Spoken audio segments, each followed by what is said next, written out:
আজই ডাউনলোড করুন আর এনজয় করুন আপনার পছন্দের শো। তোমার কাছে তো আমার কোনো ইম্পর্টেন্সই নেই, তাহলে আর ছুটে এলে কেন? ধ্রুব, কি রে? হ্যাঁ ধ্রুব, কি রে, কি হয়েছে রে? এত রক্ত কেন ধ্রুব? কি হয়েছে? কি হয়েছে ধ্রুব? মা শিগগিরই উষ্ণ গরম জানানো, ওনার কপালে একটা বড় ইটের টুকরো লেগেছে। কি করে হয়েছে জোনাকি? কি হয়েছে বল? আমি সব বুঝিয়ে বলছি মা, আমি সব ফার্স্ট এডের জিনিস এনেছি। আমি তো জানিও না এই বাড়িতে কি আছে। ওনার বোনটা আগে ক্লিন করতে হবে। আমি এক্ষুনি আনছি। কি হয়েছে ধ্রুব? কি হয়েছে ধ্রুব? দেখি দেখি কি করে হলো? এবং অনেকটা কেটে গেছে তো। হ্যাঁ বাবা, ঢং দেখো মেয়ের।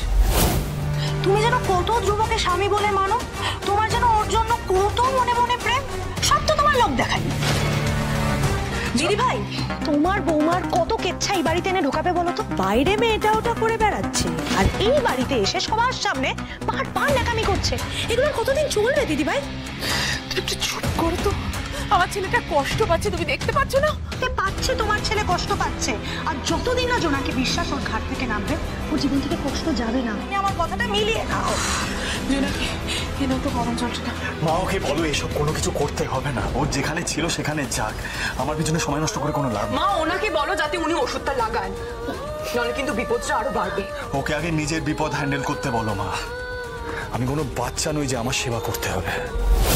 আমারও তো সময় নেই মা, আসলে মানবিকতার খাতিরে আমাকে বাঁচিয়েছিলেন তো, তাই আমাকেও কিছু একটা করতে হবে, তাই জন্যই এখানে এসেছি। আসলে আমার বিবেকটা না বড্ড জ্বালাতন করে মানবিকতা না দেখাতে পারলে। আপনি এখানে থাকলে আপনার উপর আবারও অ্যাটাক হতে পারে। আমার সিকিউরিটি আপনাকে ঠিক জায়গায় পৌঁছে দেবে, আপনি চলুন। চোট লেগেছে, কাজটা শেষ করেই আমি যাব।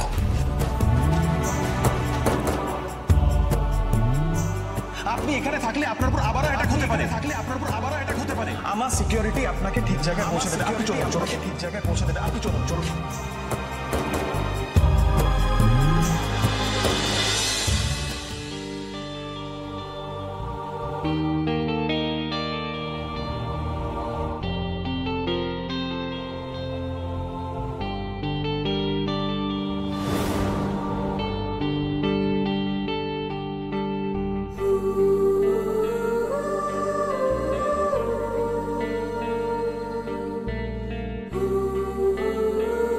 আপনি আঘাত পেলে আমি এখনো কাতর হয়ে পড়ি উকিল বাবু, সব ভুলে যাই যে ভালোবাসায় কতখানি আঘাত দিয়ে বিশ্বাস ভরসা সব শেষ করে দিয়ে আপনি আমায় দূরে সরিয়ে দিয়েছিলেন। তোমার কাছে তো আমার কোনো ইম্পর্টেন্সই নেই, তাহলে আর ছুটে এলে কেন? যে সম্পর্কটায় তুমি ফিরতে চাও না, সেখানে আমার কি হলো না হলো তার জন্য তোমার এত ভাবনা কেন?